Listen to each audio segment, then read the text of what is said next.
আমরা মনে করি বাংলাদেশের মানুষের জন্য, গণতন্ত্রের জন্য, বাংলাদেশের আগামী প্রজন্মের বসবাস করে দেওয়ার জন্য এমন একটি ন্যায় বিচার প্রতিষ্ঠা করা দরকার যে সমাজে খুনের রাজনীতি বন্ধ হবে। গত 24 বছরে মুক্তিযুদ্ধের চেতনার নামে যে রাজনীতি করা হয়েছে, সেখানে বলা হয়েছে আর একটা ধারণা দেওয়া হয়েছে মুক্তিযুদ্ধের চেতনা মানে খুন, মুক্তিযুদ্ধের চেতনা মানে ক্ষমতায় টিকে থাকার জন্য গুম করা, মুক্তিযুদ্ধের চেতনা মানে দিনের ভোট রাতে করা, মুক্তিযুদ্ধের চেতনা মানে চাঁদাবাজি করা, মুক্তিযুদ্ধের চেতনা মানে লুটেরাদের প্রতিষ্ঠা করা, মুক্তিযুদ্ধের চেতনা মানে বিদেশে আমার দেশের লক্ষ লক্ষ টাকা, ডলার, পাউন্ড পাচার করে বেগম পাড়ায় বাড়ি বানানো। এমন একটি সমাজ ব্যবস্থার মধ্য দিয়ে একটি বৈষম্যহীন সমাজ প্রতিষ্ঠার জন্য জুলাই বিপ্লবের সময় যে আন্দোলনের সূচনা হয়েছিল, শান্তিপূর্ণ আন্দোলন ছিল। দাবি উঠেছিল, আমরা চাই এ সমাজ বৈষম্যহীন হোক। দাবি উঠেছিল, এ সমাজ ন্যায় বিচার প্রতিষ্ঠা হোক। দাবি উঠেছিল, এই সমাজে মানুষের অধিকার প্রতিষ্ঠা হোক। দাবি উঠেছিল, এই সমাজে গণতন্ত্র প্রতিষ্ঠিত হোক। সমস্ত দাবিকে কণ্ঠরুদ্ধ করার জন্য যে নির্মমভাবে হত্যাযজ্ঞ চালানো হয়েছে, আমার দেশে 30,000-এর মতো মানুষ এখনো পঙ্গুত্ব বরণ করছে। 36 দিনে তাদেরকে গুলি করে পঙ্গু করা হয়েছে। প্রায় 2,000-এর মতো মানুষকে হত্যা করা হয়েছে এবং তারপরেও তাদের মধ্যে কোনো অনুশোচনা হয়নি। পৃথিবীর ইতিহাসে আমরা দেখেছি অনেক স্বৈরাচার পালিয়ে গেছে। আমরা বাংলাদেশে দেখেছি স্বৈরাচার পালিয়েই শুধু যাননি, তার 300 মেম্বার অফ পার্লামেন্ট পালিয়েছেন, তার ক্যাবিনেট পালিয়েছেন, তার শপথবদ্ধ রাজনীতিবিদরা পালিয়েছেন। পৃথিবীর ইতিহাসে এরকম স্বৈরাচারের জন্ম হয়নি। আমরা মনে করি যদি স্বৈরাচারদের কোনো সমিতি করা হয়, তাহলে আজকে যে স্বৈরাচারের বিচারের মুখোমুখি এই রাষ্ট্র করেছে, যে খুনের বিচারের মুখোমুখি করেছে, সে সেই সমিতির সভাপতি হতে পারে।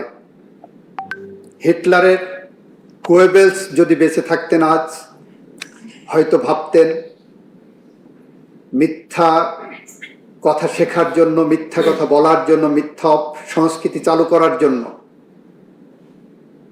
পিএইচডি করার প্রয়োজন। সেই পিএইচডি করতে হয়তো উনি এই স্বৈরাচারের কাছে আসতেন এবং সেই স্বৈরাচারের নাম শেখ হাসিনা ওয়াজেদ, যিনি আজকে আপনাদের সামনে একজন আসামি ছাড়া আর কিছুই নয়। আমাদের এখানে ব্যক্তিগত কোনো আক্রোশ নাই, কারোর বিরুদ্ধে, কোনো ব্যক্তির বিরুদ্ধে আমাদের কোনো ক্ষোভ নাই। আমরা অপরাধের বিচারের জন্য আপনাদের কাছে এসেছি এবং ঘটনাক্রমে সে অপরাধের সাথে যারা সম্পৃক্ত তারা ব্যক্তি, হয়তো আসবে অপরাধের সাথে সম্পৃক্ত কোনো রাজনৈতিক দলও আসতে পারে ভবিষ্যতে, আমরা জানি না। কিন্তু আমরা এতটুকু বলতে চাই, আমরা ন্যায় বিচার চাই, বাংলাদেশের মানুষের স্বপ্নের বিচার চাই, বাংলাদেশের মানুষের স্বপ্নের বাংলাদেশ চাই। যে বাংলাদেশ যদি আমরা গড়তে ব্যর্থ হই, তাহলে কবি হেলাল হাফিজের ভাষায় আমরা উত্তর পুরুষের ভীরু কাপুরুষের উপমা হয়ে থাকব। আমরা এই প্রজন্ম সেটা চাই না।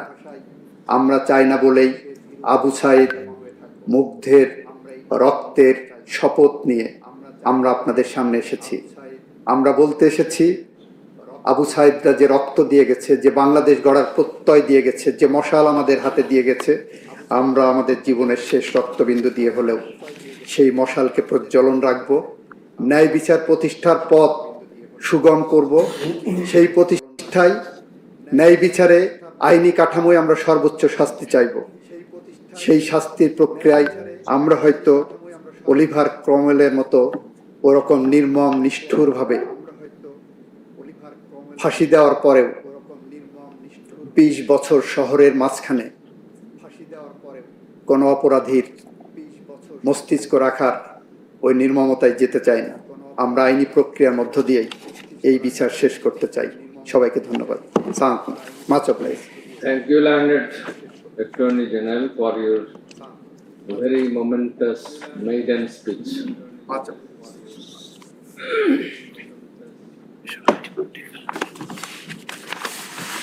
Item 1 for opening statement and examination of PW.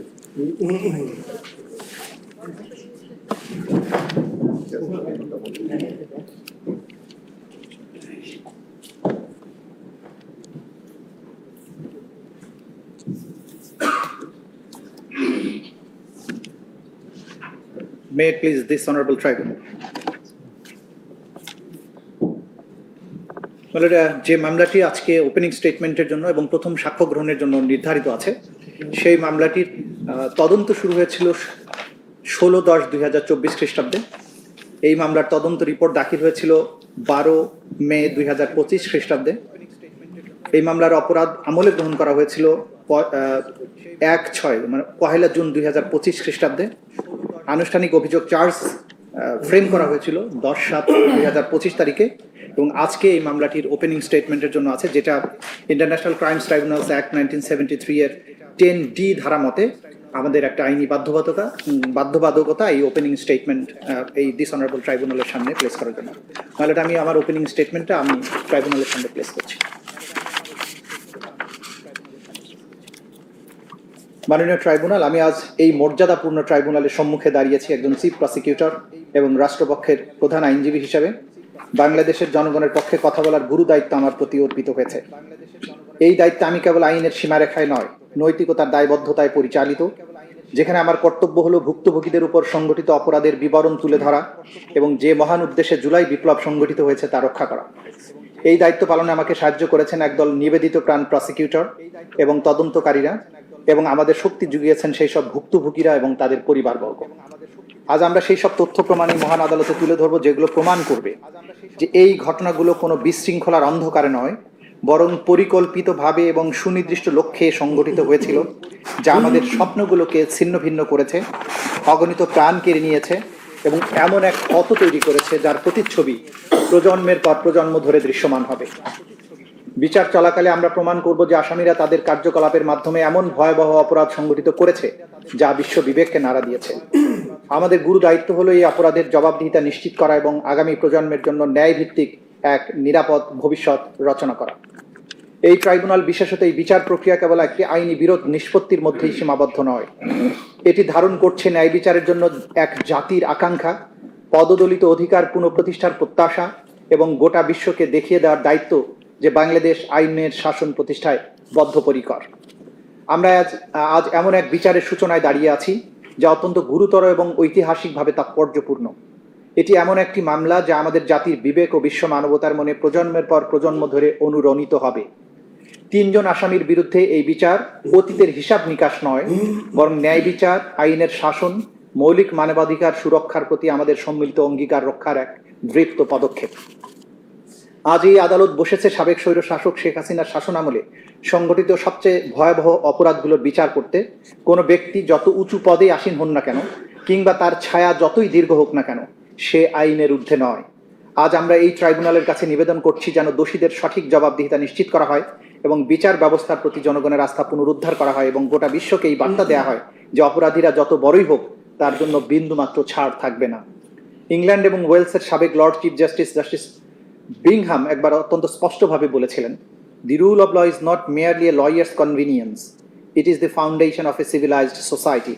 It means, in short, that everything must be done according to law. Nothing can be done except according to law." আসামির অনুপস্থিতিতে বিচার মানেই ন্যায় বিচার বঞ্চিত হওয়া নয়।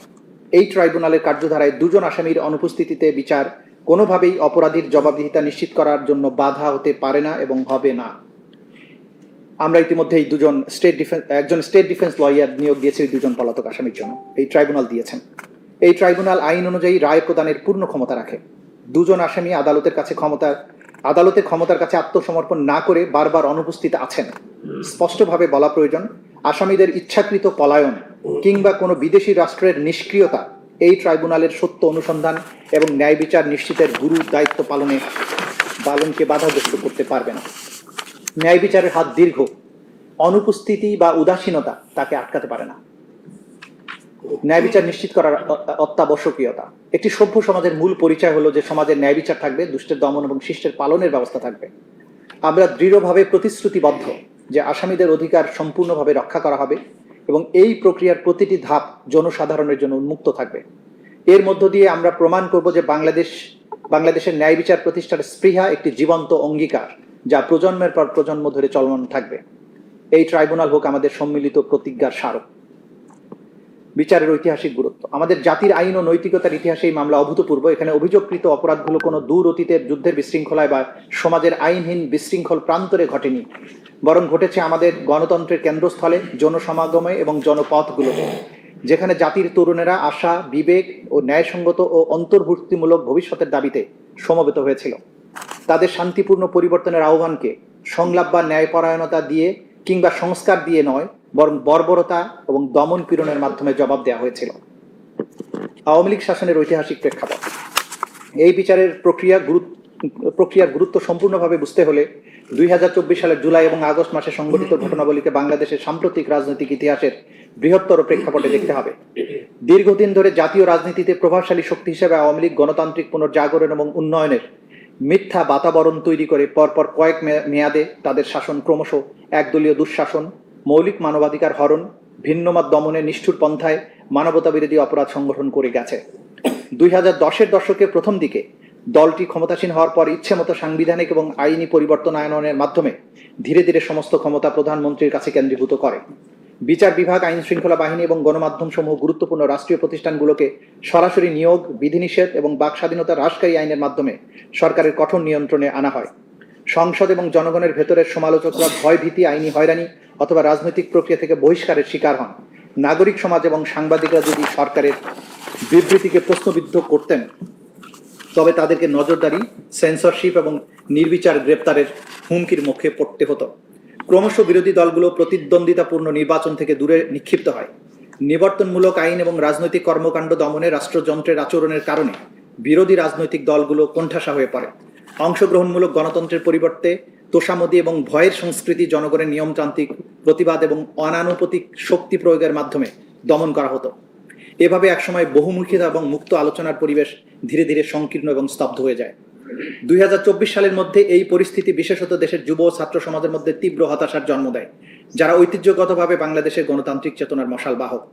অধিকতর স্বচ্ছতা, একাডেমিক স্বাধীনতা, শান্তিপূর্ণ প্রতিবাদের অধিকারের দাবিতে তাদের আন্দোলন ধীরে ধীরে গতি পায় এবং শেষ পর্যন্ত জুলাই এবং আগস্ট মাসের গণবিক্ষোভ একটি অবিস্মরণীয় বিপ্লবে রূপান্তরিত হয়ে স্বৈরশাসককে দেশ থেকে পালাতে বাধ্য করে। মহাকাব্যিক এই বিপ্লবের মাধ্যমে বাংলাদেশে পুনরায় একটি ন্যায়ভিত্তিক, সমৃদ্ধি ও স্বপ্নে পরিপূর্ণ রাষ্ট্র গঠনের সুযোগ সৃষ্টি হয়েছে। আসামিদের বিরুদ্ধে আনিত অভিযোগসমূহ। এই মামলায় 3 জন আসামি, শেখ হাসিনা, আসাদুজ্জামান খান কামাল এবং চৌধুরী আব্দুল্লাহ মামুন। প্রসিকিউশনের মামলার মূল ভিত্তি হলো প্রত্যক্ষ প্রমাণের অপ্রতিরোধ্য শক্তি, সাবেক প্রধানমন্ত্রীর নিজের বক্তব্য, রেকর্ডকৃত অডিও এবং বিভিন্ন স্পষ্ট দিক নির্দেশনা যা তিনি ওই সংকটকালীন দিনগুলোতে দিয়েছেন। এগুলো কোনো পরোক্ষ প্রমাণ নয়, বরং অকাট্য এবং প্রত্যক্ষ প্রমাণ যা সরকারের সর্বোচ্চ পর্যায়ে উদ্দেশ্য ও পরিকল্পনার এক বিরল এবং গোপন জানালা উন্মোচন করে। প্রসিকিউশন মনে করে এইসব নথি এবং অডিও প্রমাণ, সাবেক প্রধানমন্ত্রীর কার্যালয় থেকে প্রদত্ত নির্দেশনা এবং যোগাযোগ মামলাটিকে শক্ত ভিত্তি দেবে এবং আসামিদের কমান্ড রেসপন্সিবিলিটি অকাট্যভাবে প্রমাণ করবে। শেখ হাসিনার একটি নির্দেশের ভাষা ছিল এরকম। শেখ হাসিনা বলছেন, দরকার নাই, ওটা দরকার নাই, আমি সেনা প্রধানের সাথে কথা বলেছি, ওরা রেডি থাকবে, ঠিক আছে। এখন তো আমরা অন্য করতেছি, ড্রোন দিয়ে ছবি নিচ্ছি এবং হেলিকপ্টার দিয়ে হচ্ছে, মানে কয়েক জায়গায়। অপর প্রান্ত থেকে তাপস বলছেন, তাহলে ওই কিছু ছবি দেখে পাকড়াও করা যায় না রাতের মধ্যে? শেখ হাসিনা, সবগুলোকে অ্যারেস্ট করেছি বলেছি রাত্রে। তাপস, হ্যাঁ পাকড়াও করলে ওদেরকে। শেখ হাসিনা, না, ওটা বলা হয়ে গেছে, ওটা নিয়ে র্যাব, ডিজিএফআই, এনএসআই সবাইকে বলা হয়েছে, যে যেখান থেকে যে কয়টা পারবা ধইরা ফেলো। তাপস, জি। শেখ হাসিনা, ওটা বলা আছে, আর যেখানে গ্যাদারিং দেখবে সেখানে এখন উপর থেকে করাচ্ছি, অলরেডি শুরু হয়েছে কয়েক জায়গায়। তাপস, জি। শেখ হাসিনা, হয়ে গেছে। তাপস, জি, মোহাম্মদপুর থানার দিকে মনে হয় ওরা যাচ্ছে, একটা আমাকে স্বরাষ্ট্রমন্ত্রী বলল। শেখ হাসিনা, মোহাম্মদপুর থানার দিকে? তাপস, হ্যাঁ। শেখ হাসিনা, ওখানে পাঠিয়ে দিই র্যাব রে। তাপস, জি, তাহলে আপনার নির্দেশনা লাগবে। উনি এখনো হ্যাঁ। শেখ হাসিনা, আমার নির্দেশনা দেওয়া আছে, ওপেন নির্দেশনা দিয়ে দিছি, এখন লিথাল ওয়েপন ব্যবহার করবে, যেখানে পাবে সোজাগুলি করবে। তদন্ত প্রতিবেদন এবং মৌখিক লিখিত প্রমাণ পর্যালোচনায় প্রাথমিকভাবে প্রমাণিত হয়েছে যে 2024 সালের 1 জুলাই থেকে 5 আগস্ট সময়ের মধ্যে প্রধানমন্ত্রী সরকারি বাসভবন থেকে শুরু করে সারা দেশব্যাপী আসামি শেখ হাসিনা, আসাদুজ্জামান খান কামাল, চৌধুরী আব্দুল্লাল মামুন এবং আন্তর্জাতিক অপরাধ ট্রাইব্যুনাল আইন 1973-এর 3(2)A, GH ধারা এবং 4(1), 4(2), 4(3) ধারার অধীনে মানবতা বিরোধী অপরাধ সংগঠন করেছে, যা এই আইনের 20(2) এবং 20(ক) ধারায় দণ্ডনীয়। প্রসিকিউশন এই ট্রাইব্যুনালে প্রমাণ করবে যে 2024 সালের জুলাই এবং আগস্ট মাসে ক্ষমতাসীন আওয়ামী লীগ সরকার শান্তিপূর্ণ ছাত্র জনতার আন্দোলন এবং রাজনৈতিক ভিন্ন মতাবলম্বীদের দমন ও নির্যাতনের লক্ষ্যে টার্গেট করে বৈষম্য বিরোধী ছাত্র আন্দোলনে অংশগ্রহণকারী নিরীহ ও নিরস্ত্র ছাত্র জনতা, বিরোধী রাজনৈতিক দলের নেতাকর্মী, বিশেষ করে বিএনপি, জামাত এবং অন্যান্য দলের সাথে সম্পৃক্ত ব্যক্তিবর্গ এবং সাধারণ জনগণ যারা এই আন্দোলনে অংশ নিয়েছিল তাদের উপর নানাবিধ হামলা, নির্যাতন, দমননীতি, গণগ্রেপ্তার, আইনি হয়রানি, ভয়ভীতি প্রদর্শন, সহিংসতা চালায়। আন্দোলনের সমর্থক চিকিৎসক, আইনজীবী, সাংবাদিক, মানবাধিকার কর্মী, শিক্ষাবিদ, অনলাইন সমালোচক, সাধারণ নাগরিকরা এই দমন, পীড়ন এবং গ্রেপ্তার ও হয়রানির শিকার হন। আওয়ামী লীগ শাসনামলে রাষ্ট্রীয় নিরাপত্তা ও গোয়েন্দা সংস্থার সহযোগিতায় একটি সমন্বিত প্রাতিষ্ঠানিক দমন নীতি গড়ে তোলা হয়। সেনাবাহিনীর গোয়েন্দা অধিদপ্তর DGFI, জাতীয় নিরাপত্তা গোয়েন্দা সংস্থা NSI, counter terrorism and transnational crime CTTC, special branch SB এবং পুলিশের গোয়েন্দারা অত্যাধুনিক তথ্য প্রযুক্তি ব্যবহার করে নিয়মিত নজরদারি চালাত। বিরোধী মত ও প্রতিবাদ দমন করার কৌশলের হয়ে তারা একটি বিশেষ নজরদারি সংস্থা national telecommunication and monitoring centre NTMC গঠন করে। প্রথমে র্যাবের গোয়েন্দা ইউনিট এবং DGFI এই কার্যক্রম পরিচালনা করত। তখন এর নাম ছিল ন্যাশনাল মনিটরিং সেন্টার। বাইরে থেকে এই প্রতিষ্ঠান অপরাধ শনাক্তের জন্য বৈধ নজরদারি চালায় বলে দাবি করলেও গোপনে এটি ব্যবহার করা হতো বিরোধী রাজনৈতিক নেতৃবৃন্দ, ভিন্ন মতাবলম্বী এবং সরকারের অবৈধ কর্মকাণ্ড প্রকাশকারী ব্যক্তিদের উপর নজরদারির জন্য। বিশেষত জুলাই আগস্টের গণ অভ্যুত্থানের সময় ড্রোন, ফোনে আড়ি পাতা, লোকেশন ট্র্যাকিং প্রযুক্তি ব্যবহার করে প্রতিবাদকারীদের শনাক্ত করা হয়, দমনমূলক ব্যবস্থা নেওয়া হয়। পাশাপাশি আওয়ামী লীগ ও তার সহযোগী সংগঠন, ছাত্রলীগ, যুবলীগ স্থানীয় পর্যায়ে সশস্ত্র ক্যাডার নিয়োগ করে আন্দোলনকারীদের চিহ্নিত করে। এসব গোয়েন্দা তথ্যের ভিত্তিতে আইন শৃঙ্খলা বাহিনী, বিশেষ করে পুলিশ ও র্যাব, দমন অভিযান, গ্রেপ্তার, সহিংস হামলা চালায়। এইসব কর্মসূচি সরাসরি তৎকালীন ফ্যাসিবাদী প্রধানমন্ত্রী শেখ হাসিনার সরাসরি নির্দেশ এবং তখনকার সড়ক পরিবহন ও সেতু মন্ত্রী ওবায়দুল কাদের, স্বরাষ্ট্রমন্ত্রী আসাদুজ্জামান খান কামাল, তৎকালীন আইজিপি চৌধুরী আব্দুল্লাল মামুন এবং অন্যান্য রাজনৈতিক নেতা, প্রশাসনিক কর্মকর্তা, তাদের অধীনস্থ কর্মকর্তা এবং নিরাপত্তা বাহিনীর মাধ্যমে কার্যকর করা হয়। তৎকালীন আওয়ামী লীগ সরকার রাষ্ট্রযন্ত্রের পূর্ণ শক্তি ব্যবহার করে শান্তিপূর্ণ আন্দোলনের বিরুদ্ধে নজিরবিহীন দমন অভিযান চালায়। Police, RAB, APBN, answer, BGB এবং সীমিতভাবে সশস্ত্র বাহিনীর সদস্যরা বিরোধীদের দমন করতে নিয়োগ দেওয়া হয়। এর পাশাপাশি DGFI, NSI, SB, CTTC গোয়েন্দা শাখা, SWAT ইউনিটকে সাধারণ ছাত্র, সাধারণ মানুষের বিরুদ্ধে ব্যাপক সহিংসতা সংঘটিত করার জন্য মোতায়েন করা হয়। আওয়ামী লীগের সহযোগী সংগঠন, বিশেষত ছাত্রলীগ ও যুবলীগের সশস্ত্র ক্যাডাররা এই দমন অভিযানে সক্রিয়ভাবে অংশ নেয়, যা সহিংসতা ও রাষ্ট্রীয় সন্ত্রাস আরও তীব্র করে তোলে। 2024 সালের 1 জুলাই থেকে 15 আগস্ট পর্যন্ত সময়ে রাষ্ট্রীয় নিরাপত্তা বাহিনী এবং শাসক দলের সশস্ত্র ক্যাডারদের হাতে 15 আগস্ট, 5 আগস্ট শাসক দলের সশস্ত্র ক্যাডারদের হাতে আনুমানিক 1400-এর বেশি মানুষ নিহত হয়। নিহতদের মধ্যে প্রায় 12 থেকে 13% ছিল শিশু।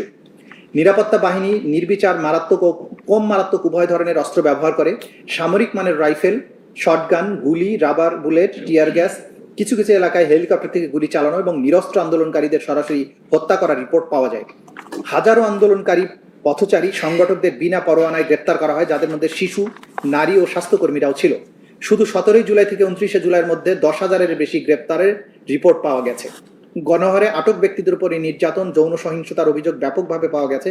DGFI, ডিবি সহ গোয়েন্দা সংস্থাগুলো ছাত্র নেতাদের গুম করার সঙ্গে জড়িত ছিল বলে অভিযোগ রয়েছে। আহত আন্দোলনকারীদের হাসপাতাল থেকে জোরপূর্বক আটক করা হয়, চিকিৎসকদের ভয়ভীতি দেখানো হয়, CCTV ফুটেজ জব্দ করে চিকিৎসা কার্যক্রম ব্যাহত করা হয়। নারী আন্দোলনকারীদের ধর্ষণের হুমকি, শারীরিক নিপীড়ন, সামাজিক হেনস্থার শিকার হতে হয়। এই ঘটনাগুলোর সঠিক তদন্ত শুরু করার পরিবর্তে সরকার নিরাপত্তা বাহিনীকে দায়মুক্তি দেয়। মানবাধিকার সংস্থা হিউম্যান রাইটস ওয়াচ অন্যান্য সংস্থার পর্যবেক্ষণ অনুযায়ী আওয়ামী লীগ সরকার, আইন শৃঙ্খলা বাহিনী এবং তাদের সহযোগী সংগঠন কর্তৃক পরিচালিত এই সমন্বিত দমন অভিযান আন্তর্জাতিক মানবাধিকার আইনের সুস্পষ্ট লঙ্ঘন এবং মানবতা বিরোধী অপরাধের শামিল। প্রসিকিউশন শুরুতেই এটা স্পষ্ট করেছে যে এই মামলার পূর্ববর্তী সরকারের পুরো মেয়াদের সব অপরাধকে অন্তর্ভুক্ত করা হয়নি, বরং এখানে লক্ষ্য স্থির করা হয়েছে গত গ্রীষ্মে সংগঠিত ভয়াবহ ঘটনাবলীর উপর, যখন রাষ্ট্রীয় দমন পীড়নের ঢেউ অন্তত 1400 শান্তিপূর্ণ ছাত্র আন্দোলনকারী জীবন কেড়ে নেয়। এই বিচার প্রক্রিয়ার লক্ষ্য এবং সীমারেখা সুস্পষ্ট। আমরা জুলাই অগাস্ট 2024 সালের গণ অভ্যুত্থানের সেই সব ভুক্তভোগীদের জন্য ন্যায় বিচার চাই যাদের জীবন ও স্বপ্ন এই সহিংসতার কারণে নির্মমভাবে ধ্বংস হয়ে গেছে। প্রসিকিউশন 11টি প্রতীকী ঘটনার উপর তার মামলা কেন্দ্রীভূত করবে, যেগুলো অত্যন্ত নিখুঁতভাবে বাছাই করা হয়েছে যাতে আন্তর্জাতিক আইনে স্বীকৃত মানবতা বিরোধী অপরাধের প্রতিটি উপাদান প্রমাণিত হয়। এই ঘটনাগুলোর মাধ্যমে প্রসিকিউশন দেখাবে যে বেসামরিক জনগণের উপরে সংগঠিত আক্রমণগুলো ছিল ব্যাপক মাত্রার, পদ্ধতিগত এবং সুনির্দিষ্টভাবে পরিকল্পিত। প্রতিটি ঘটনা হবে একটি দৃষ্টিকোণ যার মাধ্যমে ট্রাইব্যুনাল দেখতে পাবেন কিভাবে হত্যা, নিপীড়ন, নির্যাতন, নির্বিচার আটক, যৌন সহিংসতা ইত্যাদি অপরাধ রাষ্ট্রীয় সমস্ত প্রতিষ্ঠানগুলোকে ব্যবহার করে সুপরিকল্পিতভাবে এবং ব্যাপক মাত্রায় সংগঠন করা হয়েছে।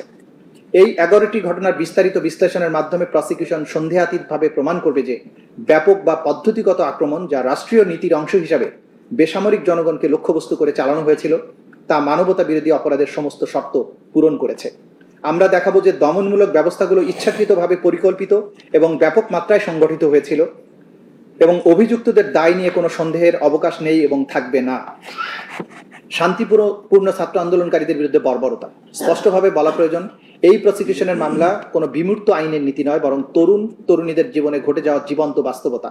এদেশের ছাত্র তরুণেরা স্বপ্ন, আশা, আদর্শবাদ এবং ভবিষ্যৎ গড়ার অবিচল বিশ্বাসে অনুপ্রাণিত ছিল। তাদের মৌলিক অধিকার, সমাবেশ ও মত প্রকাশের স্বাধীনতার চর্চা করছিল এবং তারা রাষ্ট্রীয় বাহিনীর লক্ষ্যবস্তুতে পরিণত হয়েছিল, যা শেখ হাসিনার প্রত্যক্ষ নির্দেশে পরিচালিত হয়েছিল। আসামিদের বিরুদ্ধে গৃহীত প্রমাণ শুধু বিশ্বাসযোগ্যই নয়, বরং তা অকাট্য, স্বতন্ত্র ব্যাখ্যার ঊর্ধ্বে। এই ট্রাইব্যুনালের সামনে যে প্রমাণ উপস্থাপন করা হবে তা অস্পষ্ট তথ্যের বিচ্ছিন্ন কোনো টুকরা নয়, বরং এক অবিচ্ছিন্ন ও সুদৃঢ় প্রমাণ শৃঙ্খল, যার প্রতিটি অংশ পরবর্তী অংশকে আরও শক্তিশালী করে। এই প্রমাণের সার্বিকতা, চাক্ষুষ সাক্ষ্য, ডিজিটাল রেকর্ড, সরকারি যোগাযোগ এবং ফরেনসিক প্রতিবেদন এতটাই স্পষ্ট এবং শক্তিশালী যে এতে কোনো সন্দেহের অবকাশ নেই। এই নিঃসন্দেহ এবং অকাট্য প্রমাণই সন্দেহাতীতভাবে প্রমাণ করবে শেখ হাসিনার অপরাধ এবং সহ আসামিদের দায়বদ্ধতা। প্রধান প্রমাণাবলী যেগুলো আমরা এই ট্রাইব্যুনালের সামনে উপস্থাপন করব সেগুলো হচ্ছে চাক্ষুষ সাক্ষ্য। বহু ছাত্র, শিক্ষক এবং প্রত্যক্ষদর্শী সাক্ষ্য দেবেন যে আইন শৃঙ্খলা রক্ষাকারী বাহিনীর সমন্বিত অভিযানে কিভাবে শান্তিপূর্ণ সমাবেশে অতিরিক্ত শক্তি প্রয়োগ করা হয়। তাদের বর্ণনায় স্পষ্টভাবে দেখা যাবে যে লাইভ গুলি, টিয়ার গ্যাস, শারীরিক নির্যাতনের মাধ্যমে দমনপীড়ন চালানো হয়েছে এবং এই কর্মকাণ্ডের নির্দেশ উচ্চ পর্যায় থেকে এসেছে। সরকারি যোগাযোগ, প্রধানমন্ত্রীর কার্যালয় ও মন্ত্রিসভার বৈঠক থেকে প্রেরিত নির্দেশনাবলী যা ডিজিটাল ফরেনসিকের মাধ্যমে প্রমাণিত হয়েছে সেগুলো উপস্থাপন করা হবে। এই নথিগুলো প্রমাণ করবে যে জনগণকে দমন এবং সমাবেশ ভাঙার নির্দেশ এবং মারণাস্ত্র, হেলিকপ্টার, ড্রোন ব্যবহার করে বিক্ষোভকারীদের হত্যার নির্দেশ সরাসরি শেখ হাসিনা কর্তৃক এবং তার অনুমোদনে দেয়া হয়েছিল। ডিজিটাল প্রমাণ, ক্যামেরা, মোবাইল ফোন, সিসিটিভিতে ধারণ করা ভিডিও, ছবি প্রমাণ করবে যে নিরস্ত্র ও শান্তিপূর্ণ আন্দোলনকারীদের উপর কিভাবে আইন শৃঙ্খলা বাহিনী প্রাণঘাতী অস্ত্র শক্তি ব্যবহার করেছে। মেটাডেটা এবং টাইম স্ট্যাম্প ঘটনাক্রম প্রমাণ করবে কোন বাহিনী কবে, কোথায়, কিভাবে অপরাধ সংগঠন করেছে।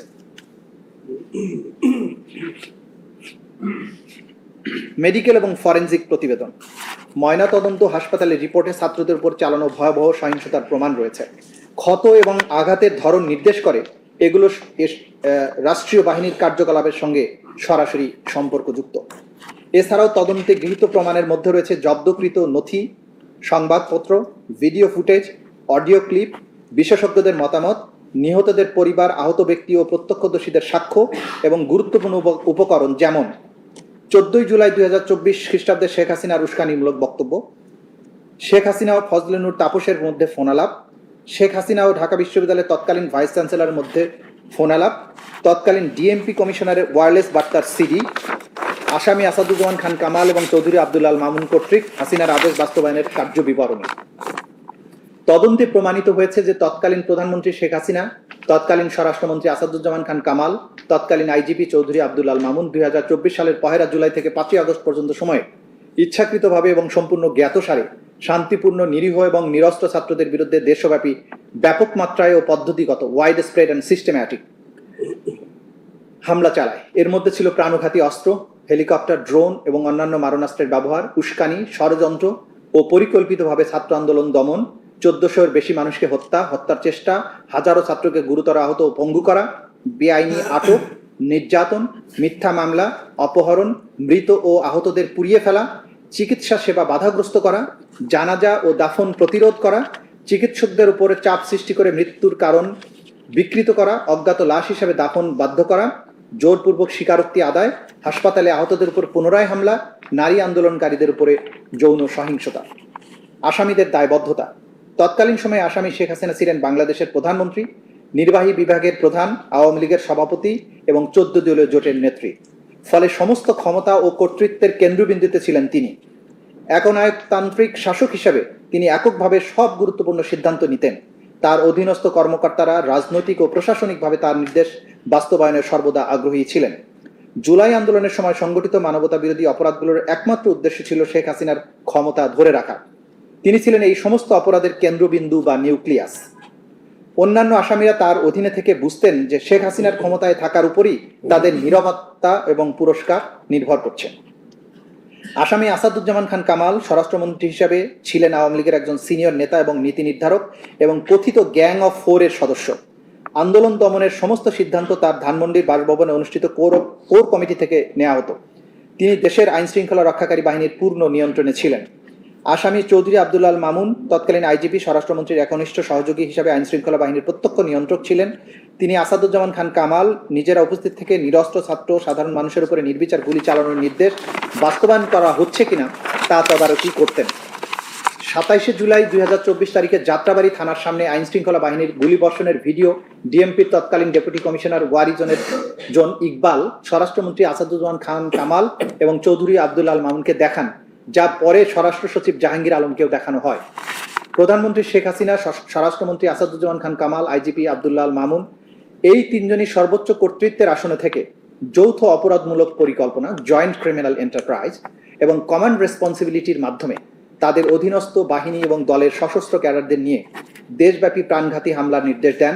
এর ফলেই 1400-এর বেশি নিরপরাধ ও নিরস্ত্র ছাত্র আন্দোলনকারী নিহত হয়। তদন্তে গৃহীত প্রমাণের ভিত্তিতে এই তিনজনের কার্যকলাপ স্পষ্টভাবে দেখায় যে তারা আন্তর্জাতিক অপরাধ ট্রাইব্যুনাল আইন 1973-এর 4-2, 4-3 ধারায় অনুযায়ী দায়বদ্ধ, কারণ তারা 3-2 ধারার অধীনে সংগঠিত অপরাধের জন্য সর্বোচ্চ কমান্ড রেসপন্সিবিলিটি বহন করেন। ন্যায় বিচার ও জবাবদিহিতার পরীক্ষা। এই মামলার মূল প্রতিপাদ্য আইনের শাসনের সেই মূলনীতি যে কারো পদমর্যাদা বা পূর্বের অবস্থান যাই হোক না কেন, কেউই আইনের ঊর্ধ্বে নয়। শেখ হাসিনা একসময় দোর্দণ্ড প্রতাপের অধিকারী ছিলেন, কিন্তু তিনি আজ বিচারের কাঠগড়ায়। এটি একটি শক্ত বার্তা দেয় যে জবাবদিহিতা কোনো স্বেচ্ছাধীন বিষয় নয় এবং দায় মুক্তি কোনোভাবেই সহ্য করা হবে না। এই মামলা আমাদের জাতির আইন ও নৈতিকতার ইতিহাসে নজিরবিহীন। যুদ্ধ বা বিশৃঙ্খলার সময়ে সংগঠিত অপরাধের বিপরীতে এই অভিযোগগুলো দেশের গণতন্ত্রের কেন্দ্রস্থলে সংগঠিত ভয়াবহ ক্ষমতার অপব্যবহারের উপরে কেন্দ্রীভূত, যেখানে নাগরিকরা, বিশেষত ছাত্ররা শান্তিপূর্ণভাবে উন্নত ভবিষ্যতের প্রত্যাশায় রাজপথে শান্তিপূর্ণ বিক্ষোভে নেমেছিল। প্রসিকিউশনের মূল অভিযোগের কেন্দ্রে রয়েছে শান্তিপূর্ণ বিক্ষোভে অংশ নেওয়া ছাত্রদের বিরুদ্ধে সংগঠিত ভয়াবহ অপরাধ, যেসব ছাত্র জাতির বিবেক ও আকাঙ্ক্ষার প্রতীক। এই মামলা সমাবেশ, মত প্রকাশ, শান্তিপূর্ণ প্রতিবাদের অধিকারের মৌলিক গুরুত্বকে তুলে ধরে। যখন রাষ্ট্রীয় কর্মকর্তারা বিশেষ করে সর্বোচ্চ পদ থেকে এই অধিকার লঙ্ঘন করে, তখন তা গণতন্ত্র এবং আইনের শাসনের গুরুতর ভাঙনকে নির্দেশ করে। এই বিচার অতীতের হিসাব মেটানো নয়, এটি বিচার ব্যবস্থার জন্য জনগণের আস্থা পুনঃস্থাপনের একটি প্রক্রিয়া। সবচেয়ে ক্ষমতাবান ব্যক্তিদেরও জবাবদিহিতার আওতায় এনে ট্রাইব্যুনাল প্রমাণ করতে পারে যে ন্যায় বিচার নিরপেক্ষ, দৃঢ় এবং অনিবার্য। শেখ হাসিনা অভিযুক্ত হলেও এই বিচার প্রক্রিয়া তাকে এবং তার 2 সহ আসামিকে ন্যায়সঙ্গত বিচার নিশ্চিত করবে এবং বিচার জাতীয় আন্তর্জাতিক স্ট্যান্ডার্ড মেনে পরিচালিত হবে। এর ফলে ন্যায় বিচারের নীতির প্রতি অঙ্গীকার আরও সুদৃঢ় হবে। সবশেষে এই মামলা প্রজন্মের পর প্রজন্ম ধরে মানবাধিকার, গণতন্ত্র, ন্যায় বিচারের পক্ষে এক অটল সংগ্রামের সাক্ষ্য হয়ে থাকবে। এটি হবে জাতির নৈতিক এবং আইনি অগ্রগতির এক মানদণ্ড এবং সেই সব দেশের জন্য আলোকবর্তিকা যারা জবাবদিহিতা ও ন্যায় বিচার নিশ্চিত করার ক্ষেত্রে চ্যালেঞ্জের মুখোমুখি। এই মামলাটি শুধুমাত্র নির্দিষ্ট অভিযোগের নিষ্পত্তির জন্যই গুরুত্বপূর্ণ নয়, বরং ন্যায় বিচার, গণতন্ত্র ও মানবিক মর্যাদার সেই মূল্যবোধকে প্রতিষ্ঠার জন্য গুরুত্বপূর্ণ, যা জাতীয় ও আন্তর্জাতিক আইনের কেন্দ্রবিন্দু। নুরেমবার্গ ট্রায়ালে বিচারপতি রবার্ট এইচ জ্যাকসন এই বলে সতর্ক করেছিলেন যে the ultimate step in avoiding periodic wars which are inevitable in a system of international lawlessness is to make statesmen responsible to law. The wrongs which we seek to condemn and punish have been so calculated so malignant and so devastating that civilization cannot tolerate their being ignored because it cannot survive their being repeated. মাননীয় tribunal, এখন আমি এই ট্রাইব্যুনালের সামনে দুটো video clip উপস্থাপনের জন্য অনুমতি প্রার্থনা করছি।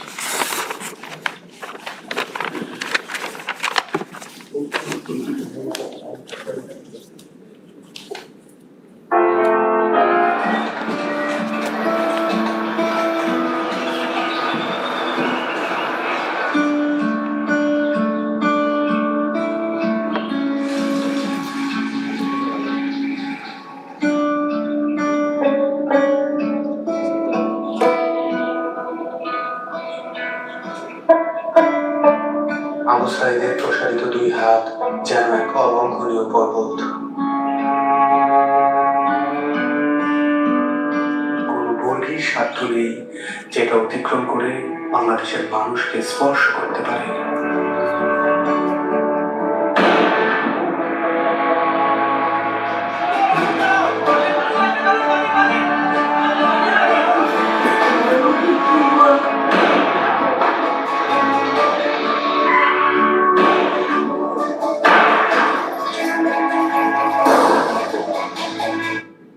My train's coming in 2 minutes.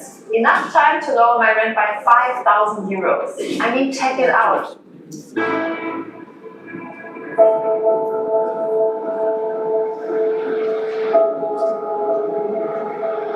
19 জুলাইয়ের পর থেকে এই বাবা প্রতিদিনই রাস্তার আশেপাশে হাঁটাহাঁটি করেন।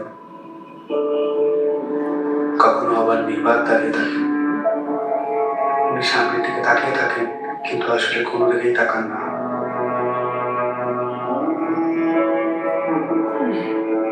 যেসব রাস্তা দিয়ে ওনার ছেলে হাঁটতো, ওইসব রাস্তায় উনি দাঁড়ালে উনি ওনার ছেলের পান।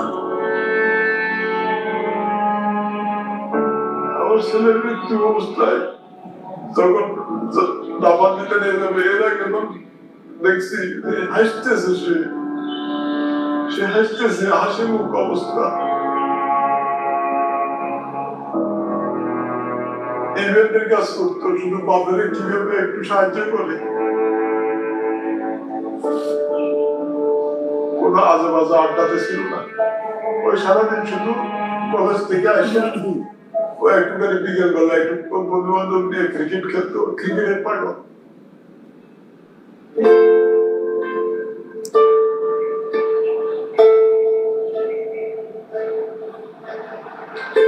আমার পায়ের পাতা আছে এরকম একটা অনুভূতি হতো, কিন্তু আমি যখন হাত দিতাম তখন থেকে আমার পায়ের পাতা নেই, এরকম একটা প্রচুর অনুভূতি হতো। আমি অনেক কান্না করতাম। এই ব্যথার চেয়ে আমার ওই অনুভূতি গুলো আমার বেশি হতো, যে আমার পা আছে, আমি যখন হাত দিই তখন থেকে আমার পা নেই।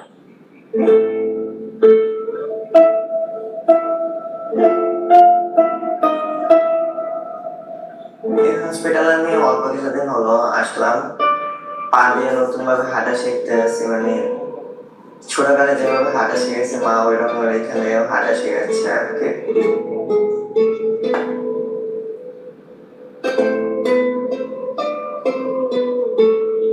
একটি প্রতিবন্ধী কিশোর, 7 বছরের বাচ্চা, ল্যাংড়া মানুষ যদি সংগ্রামে নামতে পারে, তাহলে আমি কেন বসে থাকবো ঘরে? একদিন তো মরতেই হবে। তাই মৃত্যুর ভয় করে স্বার্থপরের মতো ঘরে বসে না থেকে গুলি খেয়ে বীরের মতো মৃত্যু অধিক শ্রেষ্ঠ। আমি যদি বেঁচে না ফিরি, তবে কষ্ট না পেয়ে গর্বিত হয়েও জীবনের প্রতিটি ভুলের জন্য ক্ষমা চাই। আনাস।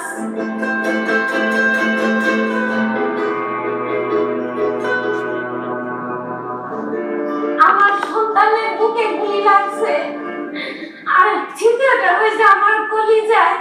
আল্লাহ পাক যতদিন আমাকে হায়াত দিছে, আমি এই হাহাকার নিয়ে বেঁচে থাকবো।